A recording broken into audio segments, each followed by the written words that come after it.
Hey guys, it's me, Peter, and today I will compare the new Apple iPhone 6 and iPhone 6 Plus to last year's iPhone 5s.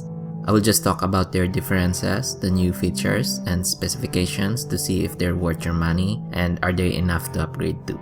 So first, let's talk about what's powering these iPhones. Both the iPhone 6 and 6 Plus has the A8 chip and the M8 Motion coprocessor with 1GB of RAM, whereas the iPhone 5s has the A7 chip, M7 coprocessor, and also a gig of RAM. As for the size, the 6 Plus is taller and wider, coming in at 6.22 by 3.06 inches, while the iPhone 6 is at 5.44 by 2.64 inches, and the iPhone 5s is at 4.87 by 2.31 inches. However, the iPhone 6 is the thinnest iPhone at 6.9mm, followed by the 6 Plus at 7.1mm, and then by the iPhone 5s at 7.6mm. And since the iPhone 5s is the smallest device among the three, it's also the lightest, weighing in at 112 grams, while the iPhone 6 weighs in at 129 grams, and the 6 Plus weighs 172 grams, which is still light considering its size. Now let's compare the design. The iPhone 6 and 6 Plus both have the same form factor, which is completely different to that of the iPhone 5s. Apple got rid of the chamfered edges and went with a more rounded design, which makes the new iPhones comfortable to hold because the phones lay naturally on your fingers, and the curved glass makes swiping on the screen very smoothly. The 5s on the other hand has a squarish design, and it also sits comfortably in the palm of my hand. The back of the new iPhones are completely made of aluminum, while on the 5s it's a combination of glass and aluminum.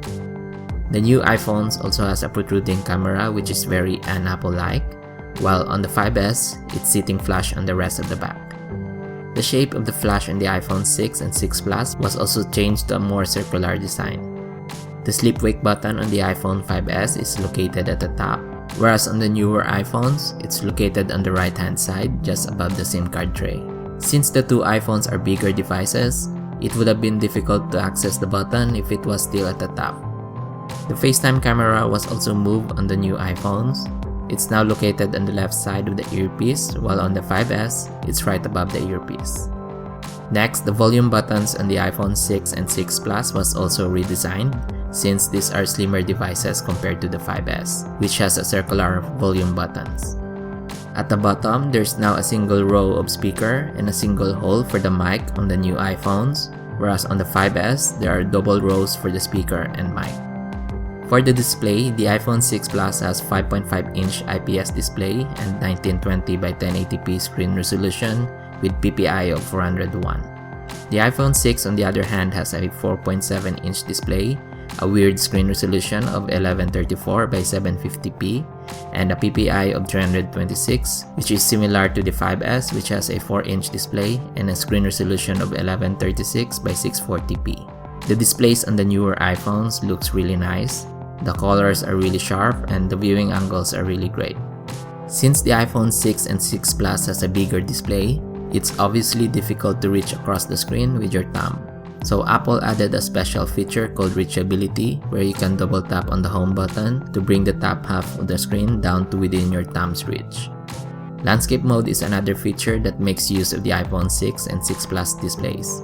When you're inside an app, you can see more content, especially on the iPhone 6 Plus. Also, the 6 Plus has an exclusive feature that the iPhone 6 does not have.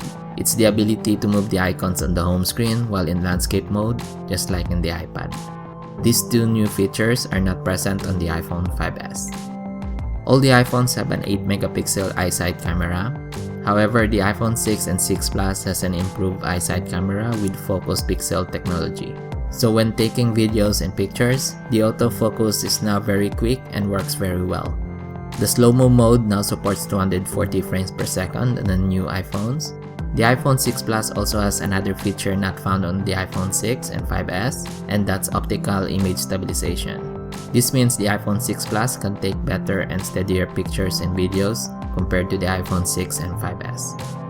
As for battery life, the iPhone 6 Plus has a bigger and better battery with 2915 mAh. The iPhone 6 has an 1810 mAh battery, while the 5s only has 1570 mAh battery. With heavy usage that included surfing the web and watching videos on the YouTube app, The iPhone 6 Plus lasted close to 2 days for me, whereas the iPhone 6 lasted a little bit more than a day, and the iPhone 5s for me only lasted maybe 8 to 10 hours.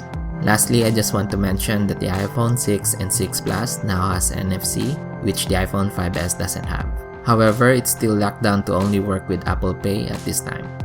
So now that we already talked about the differences and the new features of these devices, do you think the new design and features on the iPhone 6 and iPhone 6 Plus are enough reasons for you to upgrade?